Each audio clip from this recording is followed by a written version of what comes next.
Hello everyone, welcome back to Keeping It Real with Nick.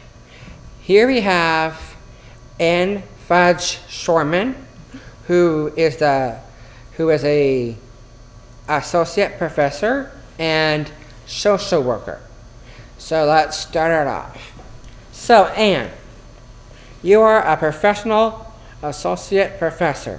Can you tell me and our viewers a bit about your beginnings and your social working life? Okay. I've actually been doing this for a very long time. I started as a social worker in the mid-1980s, and I was working for an agency that was pulling children and adults out of, the big, large institutions that they used to use for people with intellectual developmental disabilities. So anyway, the agency was involved in pulling people out of those institutions and moving them into community group homes. Right, so that was really exciting work, because it was really great to see people coming out of those places, because people's lives, people's lives were not very good. They were horrible. But it could be difficult at times, though, learning about what people's lives had been, right, and hearing about their experiences and how they'd been treated and perhaps taken away from their families. Not always nice things, right? So my job was to help them get settled into community-based group homes, to whenever possible, to reconnect with their families, get them involved with the community, hoping they could become part of the community and have the kinds of opportunities in lives that they didn't have in the institutions, right? And so it was, like I said, it was quite difficult at times, but it was also great fun at times, because I met so many wonderful people who have stayed part of my life for a long time. One person I met was a little girl in the institution. When she moved into the group home, she was 8, and she became my daughter when she was 10. So she joined my family. So that was one of the wonderful things about that job. So I stayed doing that for many, many times, and then after that I went to work for child welfare. There's actually a lot of children and youth with disabilities in child welfare. I don't think people know how many there are in child welfare care, but there's a lot. Sometimes they're there because they've experienced neglect or abuse. Other times they're there because their families don't have enough supports to help them stay at home, and they feel they have no choice but to give custody of their children to child welfare so they can access group homes and other kinds of supports that their disabled sons and daughters need. So again, that's kind of hard stuff, right? It is hard stuff. Yeah, it's children don't want to be in child welfare care. Nobody wants to grow up in child welfare care, right? But again, meeting a lot of really good people. But what I found was that, in both of those jobs, I felt, they were really rewarding. I really enjoyed what I was doing. But I also felt that it was a bit more difficult to make change when you're a social worker, just working one-on-one with people.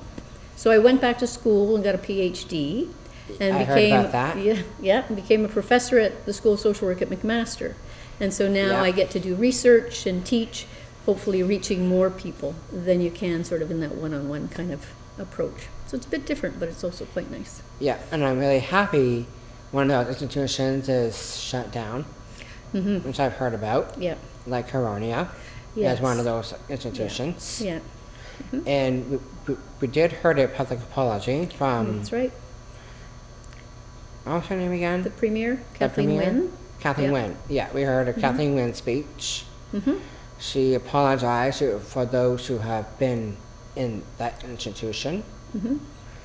I heard that, and it was really bad when I heard it, and when you heard it too. When you heard it, what did you felt when you heard all that bad stuff was going on? Well, I'd known about all of the bad stuff, right? I was, on one hand, I was glad to hear the apology, right? It was about time. But on the other hand, it really felt almost too late. I mean, that institution, which was really quite awful, didn't close until 2009, and the apology didn't come until 2013, right? Yeah. So it kind of felt a bit late. And then you always kind of wonder whether that apology is going to have any real effect on how governments do things, right? That's the wait and see, right?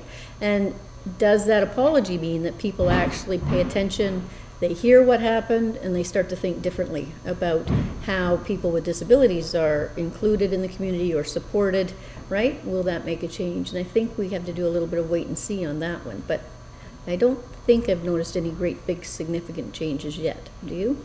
Nope, haven't heard anything. Yeah. Not yet, but I think there might sometime in the near future. So I don't know. So I understand that you worked with number of students in Toronto and at McMaster University. Can you share that with us? Sure. When I was doing my PhD, I did that in Toronto, and so I was doing some teaching and some research work with students. And now at McMaster I teach, and I also supervise students to do research. And I'm very involved in working with students who are engaged in kind of different groups, student groups and things, trying to make some change at the university. What's really interesting is that more and more students with disabilities are actually starting to go to university. There were a lot of barriers to students with disabilities being able to go to university or college for a very long time. That's starting to change, and we're seeing more and more students coming to the university with disabilities. The only problem is universities aren't quite ready to support students with disabilities in the way that they need to be supported, right? So there's still not enough supports, things aren't accessible enough, it's difficult to get different kinds of accommodations. You still have people at universities who have a lot of kind of negative attitudes about disabilities, a lot of kind of old understandings about disability and what that means. So there's a lot of work that students with disabilities do, and a number of us at the university are trying to support that to get the university to shift how it does things. But it's a bit of a slog. It's a lot of work. It's kind of a bit disappointing to find this out, and also kind of makes me feel sick to my stomach right now hearing that. I'm glad. And I wish more people felt like that, because people should be upset about this. You're right. I'm not glad that you feel sick, but I'm glad that you're recognizing it's a big deal. People should be mad. Yeah, people should be mad, because this is a big deal, and also people with disabilities are talented, fantastic people too. And I'm surprised to find this out.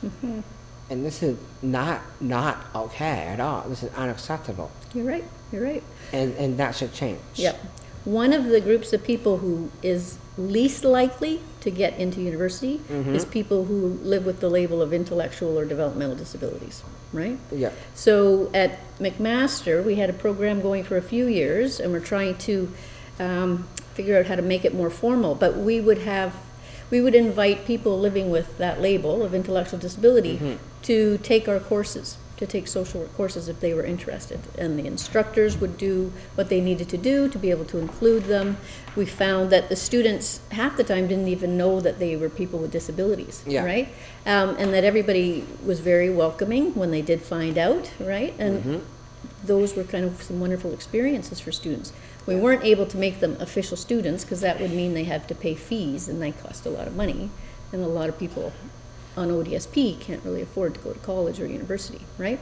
But at least they were able to take some of the courses that they liked. And we're trying to see if we can't do more with that. But that's a hard thing to get the university to recognize as being important.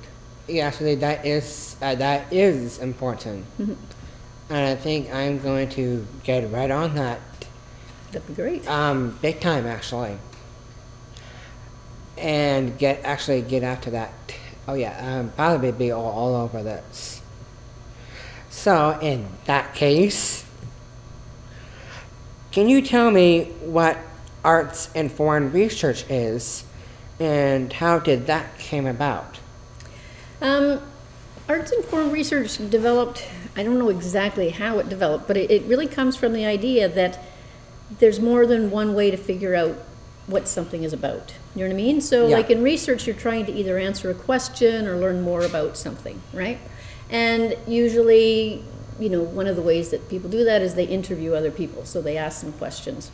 But there's been a lot of work done that's demonstrated quite clearly that you can use lots of different methods or different approaches to learning about something, right? To answering a question or learning about something. And the arts based methods are actually really exciting. It's great fun to use them because it's creative. It's a way that you can include people in different ways, which makes it great for people with disabilities, because we know sometimes people have different ways of communicating, or they may have challenges just in answering questions, right? Using a talking kind of method. So when you use the arts, it lets people participate in all kinds of ways that they might not be able to do otherwise, like in a standard kind of talking research project, right?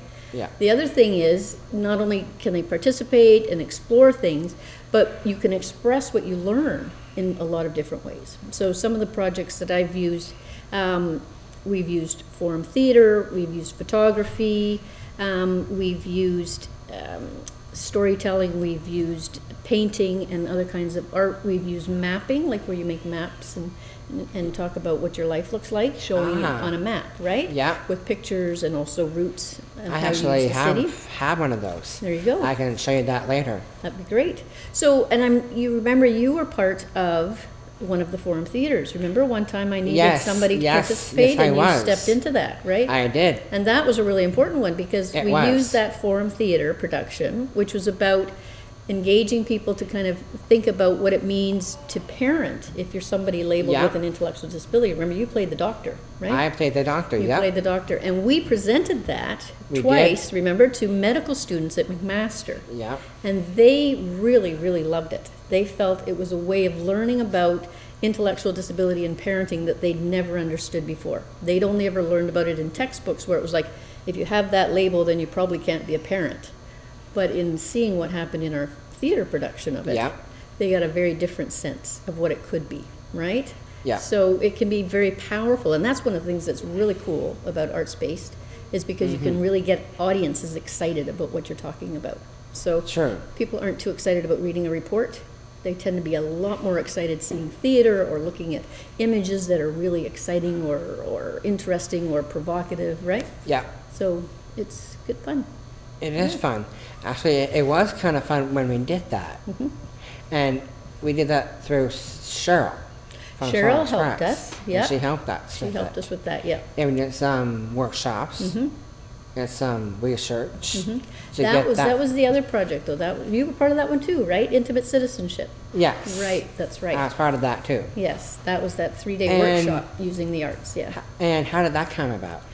That was myself and another colleague from Toronto and 2 colleagues from England. And we all do a lot of research with people with intellectual disabilities. We use what's called co-researcher models. So people are part of our research teams, right? So we all had been thinking about what was an important issue, and everybody was kind of talking about this idea of intimate citizenship. So people with, we were talking about particularly about people with intellectual disabilities, their right to have families, to get married, to have sexual partners, to have children, right? To be part of friendships and social circles, right?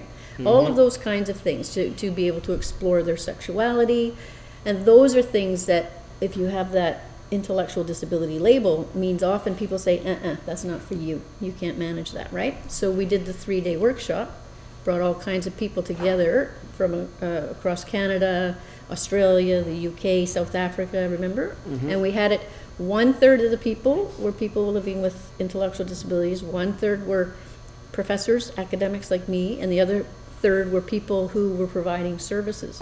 And we talked about how could we explore intimate citizenship and get more people talking about it, so that people with intellectual disabilities have more opportunities, right? And can exercise their rights. People can find that out on your website, right? That's right. We have a website for that. Yeah. And what is your website? MakingSpace.com, I think. Okay. I'll have to let you know that one. I can't remember it exactly. Okay. Yeah. But yes, you were a part of that, right? I was a part of it. Yeah. And it was a lot of fun when we did it too. Yes, it was. Actually, I think we did that like a year ago now. September 2015, so more like 2.5. Yeah. Oh yeah, almost 2.5. Yeah. I can't remember the last time. My memory's gone. Yeah, no, it's good. So, how long have you been the associate professor? 5 years. When you start out, you're an assistant professor. You do that for 5 years, and then If you've done okay, they kind of promote you to associate professor. Yeah. And how long were you doing the social working? Almost 20 years. Almost 20 years. And I guess it worked out for you when you started. Yeah, worked out well. That's good. Ended and up being a good choice, yeah. Were other people good to you? In terms of? Like students? Oh, students? Were they listening and... When I'm teaching and doing research? Like when you're teaching and doing research with them? Sometimes. Sometimes. Just like any students, right? Yeah, true. Yeah. But for the most part, yes. Yeah. That's good to know that. Yeah. Did you have any role models growing up, and what inspired you most about them? I would have to say probably my parents. Both of my parents had a very open door policy in our house. And so they had moved from a very small community in Newfoundland to Ontario. And so whenever other people from Newfoundland that they knew, family, relatives, friends, were making the move down to Ontario or other parts of Canada, if they wanted, they could. There was always an open door policy. People sometimes stayed, right, until they got settled a bit, right? Yeah. So it was this very much sense of community and helping people out, right, which was kind of neat. So I think that probably affected my becoming a social worker a little bit, right? The other thing, my dad was he was really a funny guy. He was a lot of fun, very creative, but also very caring, right? And so those were all qualities that I thought were quite nice to aspire to. And my mom, actually, my dad was a sailor. He sailed on the Great Lakes. So he was a captain, so his name was Captain Fudge, which is, everybody kind of thinks is funny. But he got joked or teased a lot about whether he sailed the good ship Lollipop, which he did not. But there you go. But he was away a lot, and so I really admired my mom because she raised the four of us when my dad was gone for so many months of every year. So I would say the two of them. Yeah. Oh, that's good to know that. Thanks for sharing that. What is the most rewarding part of your teaching career? That's actually pretty easy. It's really rewarding when you're teaching something and the students get interested and excited, right? And they really start to participate. So one of the courses I teach at the university is I teach a course on social work and disability, right? Yeah. Because it turns out that not many students in elementary school or high school or university learn anything about disability. What they do learn is sort of that really medicalized understanding that if you're somebody with a disability, you have something wrong with you, it's a problem, you have to be fixed, right? Or something has to be cured or gotten rid of, right? Yeah. And it's this real sense of if you have a disability somehow, and I don't believe this, but that general idea that you're not quite as good as everybody else, right? Yeah. Somehow you're broken, right? So when I teach disability, that's not what I teach, right? It's about teaching that you can understand disability in a lot of different ways, right? We talk about disability pride. We talk about all of the history of eugenics in the institutions, so people know where a lot of those ideas and attitudes come from, right? Yeah. We talk about different ways of being in the world. We talk about the importance of access, right? We talk about how it's not usually the disability that's the big problem. It's how the world responds to that disability, right? To that difference. That's what creates the problems. And so students, especially the students with disabilities who know some of this stuff, they like hearing that and they like learning the language about that. And students tend to get really excited, right? They find it's a really different, exciting way of thinking about something. And that's really rewarding, right? Yes, that is very rewarding. Yeah. Yeah, that's the best part, I think. Yeah. And if you could be any superhero, what would you be and why? A superhero. A superhero. You didn't tell me you were going to ask me that one. Well, actually, that just came up just now. There you go, a superhero. So who would you be and why?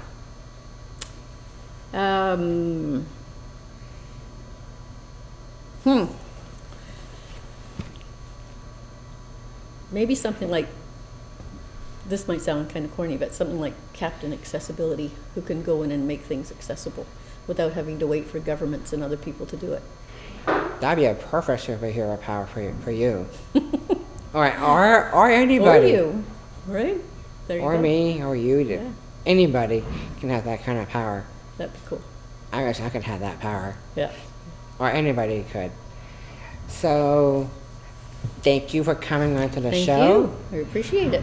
Thanks for coming out to our platform and our dial here at the Disability Channel, and thank you to you guys for touching in and watching. And make sure you comment on our Facebook page, and check us out on YouTube, Twitter, and other social media. And thanks for watching, and hope to see you next time. Thank you.